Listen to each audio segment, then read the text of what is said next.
வணக்கம் மக்களே! நம்மளோட Bigg Boss ticket to finale பயங்கர அதிரடியா போயிட்டு இருக்கு அப்படின்றது நம்ம எல்லாருக்குமே தெரியும். சோ பிக் பாஸ் வீட்டுக்குள்ள மீண்டும் ஒரு விபரீதம் அப்படின்றதான். அதாவது ராணவுக்கு அடிபட்டப்ப எந்த அளவுக்கு ஒரு சீரியஸான ஒரு சிச்சுவேஷன்ஸ் போச்சோ, கிட்டத்தட்ட அதே அளவுக்கான ஒரு சிச்சுவேஷன்ஸ் இப்போ விஷால ஹாஸ்பிட்டல் கொண்டு போற லெவலுக்கு அது வந்து டேஞ்சர் ஆயிருக்கு அப்படின்றதான். சோ டாஸ்க் 9 என்ன நடந்தது அப்படின்றது உங்க எல்லாருக்குமே தெரிஞ்சிருக்கும்னு நினைக்கிறேன். சோ அந்த டாஸ்க் 9ல ஏற்பட்ட விபத்து அப்படின்றதுதான். இது வந்து நார்மலாவே ஒரு பிசிக்கல் டாஸ்க் அப்படின்னு வச்சாலே பயங்கரமா அடிச்சுட்டு உருளுவாங்க, மூச்சு விட முடியாம திணறுவாங்க. இவ்ளோ விஷயங்கள் இருக்கு.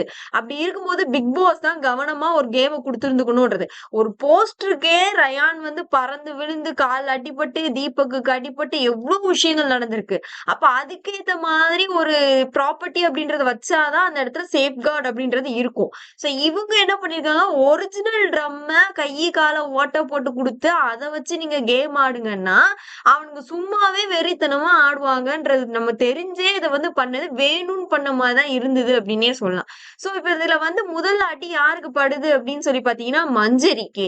ஏன்னா கீழே ஸ்லிப் ஆகி விழும்போது அவங்க தொண்டை நல்லா சோக் ஆகி ரொம்ப நேரம் வந்து ரொம்ப டேஞ்சர் ஜோன்ல தான் நின்னாங்க அப்படின்றது நம்ம எல்லாருக்குமே தெரியும். சோ அப்பவே பிக் பாஸ் ஒண்ணு பாஸ் பண்ணிட்டு ப்ராப்பர்ட்டிய மாத்தி இருந்திருக்கணும். கொஞ்சம் சேஃபான ஏதாவது ஒரு விஷயங்கள் பரவல பிஞ்சிட்டு போது பஞ்சு அப்படின்ற மாதிரி அவங்க ஏதாவது ஒண்ணு பண்ணியிருந்துக்கலாம்.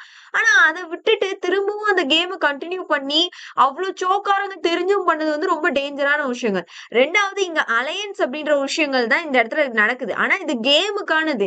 ஏன்னா சிங்கிளா விளையாடும் போது பிக் பாஸ் தான் கேமை மாத்த சொல்றாரு. அப்ப அந்த இடத்துல அலையன்ஸ் ஏற்படுது. இதுல இவங்க தப்பு அவங்க தப்புன்றது யாரையுமே நம்ம சொல்ல முடியாது. அப்ப அந்த இடத்துல என்ன ஆகுது, ரயானுக்கு ஸ்கோரிங் அதிகமா இருக்குன்னா எல்லாருமே ரயானை தானே ஃபர்ஸ்ட் அவுட் பண்ண நினைப்பாங்க. அப்ப அததான் எல்லாருமே செய்யறாங்க. ஆனா ரயானால அதை அக்செப்ட் பண்ணிக்க முடியல. இப்ப ரயானும் விஷாலும் ஒரு கூட்டணியா அந்த இடத்துல இருக்காங்க. விஷால யாருமே அட்டாக் பண்ண போகல. ரயானா அட்டாக் பண்ண போறவங்கள விஷால் வந்து முன்னாடி நின்னு ப்ரொடெக்ட் பண்ணிட்டு இருக்காரு. அப்ப இந்த சிச்சுவேஷன்ல என்ன ஆகுது அப்படின்னா, அருணுக்கும் விஷாலுக்கும் கொஞ்சம் கொஞ்சம் மோதல்கள் ஏற்படுறத நம்மளால அப்பவே பார்க்க முடியுது. நீங்க தள்ளினபடிதான் நான் தள்ளினேன் அப்படின்னு சொல்ல விஷால் கோவம் வருது. நான் உன்னை ஒண்ணுமே சொல்லலையே அப்படின்னு சின்ன சின்ன கஷ்டம். ஆனா சுத்தி பரபரப்பா இருக்கிறதுனால அது ஒரு பெரிய விஷயமா எடுக்கப்படல லைவ்ல.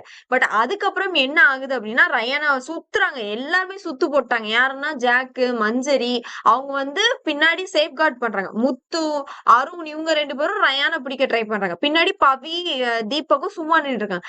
இப்ப என்ன ஆகுது அப்படின்னு சொல்லி பாத்தீங்கன்னா, ரயானை தொட போகும்போது விஷால் வந்து என்ன பண்றாரு, தள்ளி விடுறாரா, அவரு அருண் நவுண்டு போயிட்டாரு. போனவரை என்ன ஆகுது, நீ தள்ளியா விடுற அந்த கோவத்துலதான் அருணை சர்ன்னு புடிச்சு இழுத்தது கோட்டுக்கு வெளியே. அது கிளியரா தெரிஞ்சது. விஷால் தான் இது அந்த லைவ்ல அந்த சீக்வன்ஸ் பார்த்தவங்களுக்கு தெளிவா தெரிஞ்சிருக்கும். அருணும் ரயானும் தள்ளிட்டாங்க. ரயான் ஃப்ரண்ட்ல போறாரு. அருண் இந்த பக்கம் நவுண்டு போகும்போது கோவமா போய் விஷால் அவரோட அந்த ட்ரம்மோட கழுத்து இருக்கு இல்லையா, அத வந்து கோவமா புடிச்சு சடார்னு கைய புடிச்சு தர தர அருணுக்கு அங்க என்ன நடந்ததுன்னே கான்சியஸ் இருக்காது. அவர் ஏதோ ஒரு கேம்ல போறவங்க சல்லுன்னு போய் 2 பேரும் போய் டமான்னு அந்த கார்டன் ஏரியால அந்த ஃப்ரீயா உட்கார்ந்து பேசக்கூடிய இடத்துல விழுறாங்க. அடி 2 பேருக்குமே செம்ம. இது விஷாலோட முட்டாள்தனம் தான் நான் சொல்லுவேன். ஓகேவா?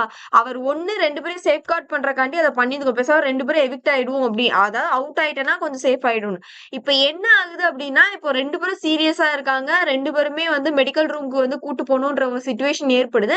சோ அப்ப வந்து அருணுக்கு ஜால அடிபட்டிருக்கு. சோ அது ரொம்ப டேஞ்சர். விஷாலுக்கு மண்டையிலயும் அடிபட்டிருக்கு, கையிலயும் அவரு ஃபர்ஸ்ட் கன்ஃபெஷன் ரூம் போய் அங்க அவங்களுக்கு டாக்டர் வந்து பார்த்து அங்க சரியா வராம இப்போ திரும்ப ஹாஸ்பிட்டல் கூட்டு போக வேண்டிய ஒரு சிச்சுவேஷன்ஸ் ஏற்படுத்தி விட்டுருக்காங்க. அப்போ இந்த அளவுக்கு ஒரு விஷயங்கள் இருக்குன்னு தெரிஞ்சும் கேஷுவலா விளையாட விட்ட பிக் பாஸ் டீம் மேல இது தவறா? இப்போ உண்மையாவே அவருக்கு தலையில அடிக்கடி பட்டு ஏதாவது ஆயிருந்துச்சுன்னா என்ன ஆயிருந்திருக்கும்? அதுக்கு யார் பொறுப்பெடுத்திருப்பாங்கன்ற ஒரு விஷயங்கள் இருக்கு இல்லையா? எதுதான் கேமா இருந்தாலும் கேம்ல இதாகும் அதாகும்ன்றத நம்மளால யாராலுமே கணிக்க முடியாது. இதுல இவங்க தப்பு அவங்க தப்புன்னு சொல்ல முடியாது. அப்படி இருக்கும்போது இது வந்து ரொம்ப தவறான ஒரு விஷயங்கள் அப்படின்றத நம்மளால பார்க்க முடியுது. 2வது என்ன அப்படின்னா, இப்போ இவரை வந்து ஹாஸ்பிட்டல் கூட்டு போயிருக்காங்கன்ற அனௌன்ஸ்மெண்ட் வந்ததுமே அருண் பயங்கரமா கதறி கதறி குற்ற உணர்ச்சியா அழுதுட்டு இருக்காரு அப்படின்ற ஒரு மொமெண்ட் நம்மளால பார்க்க முடியுது. இதேதான் ராணவுக்கு நடந்தது. ஆனா அன்னைக்கு அதெல்லாம் டிராமான்னு சொன்னாங்க. இன்னைக்கு இவருக்குங்கும் போது அது அக்செப்டபிளா அப்படின்னு இன்னொரு கேள்வியும் எழும்புது. அதை நம்ம தவறுன்னு சொல்ல முடியாது. பட் இப்போ ஒரு பாயிண்ட் அப்படின்னு வந்து வரும்போது அருண் அங்க அழுதுட்டு இருக்கும்போது முத்து வந்து ஆறுதல் சொல்றாரு. இதுல எல்லா எல்லாருக்குமே பங்கு இருக்குடா. எல்லார் மேலயும் தப்பு. நீ குற்ற உணர்ச்சியில அழாதன்னு சொல்லி ஆனா வெளிய ரயான் ஓவர் கான்பிடென்ட்ல எல்லார்கிட்டயும் சண்டை போட்டே ஆகணும்னு சண்டை போட்டுட்டு இருக்காங்க. அந்த ஒரு கான்சியஸே இல்லாம, அதாவது விஷாலுக்கு அடிபட்டு இருக்கு, அங்க ஒரு சீரியஸான ஒரு விஷயம் போயிட்டு இருக்குன்ற கான்சியஸே இல்லாம ஒரு விஷயங்கள் பண்ணிட்டு இருக்காங்க. கேம் பாஸ் பண்ணப்பட்டிருக்கு. ஆல்ரெடி போன் கேமும் பாஸ் முடிஞ்சு போச்சு. இப்போ இந்த கேமும் ஏன்னா இது ரொம்ப டேஞ்சர். கழுத்து ஒரிஜினல் ட்ரம். அப்ப எந்த அளவுக்கு டேஞ்சர்ன்றத நீங்களே யோசிங்க. கண்டிப்பா இந்த கேம் ரிட்டர்ன் ஆன் ஆகுறதுன்றது ரொம்ப கஷ்டமான ஒரு விஷயங்கள் தான். சோ இது தொடர்ந்து நடந்துகிட்டே இருக்கு பிக் பாஸ் வீட்டுக்குள்ள. பிக் பாஸ் டீமோட அலட்சியம் அப்படின்றது வந்து எல்லா சீசனோட இந்த சீசன் ரொம்ப மோசமா இருக்கு அப்படின்றத நம்மளால பார்க்க முடியுது. இதை பத்தின உங்களோட ஒப்பீனியன் என்ன அப்படின்றத கமெண்ட் செக்ஷன்ல கொடுத்துருங்க.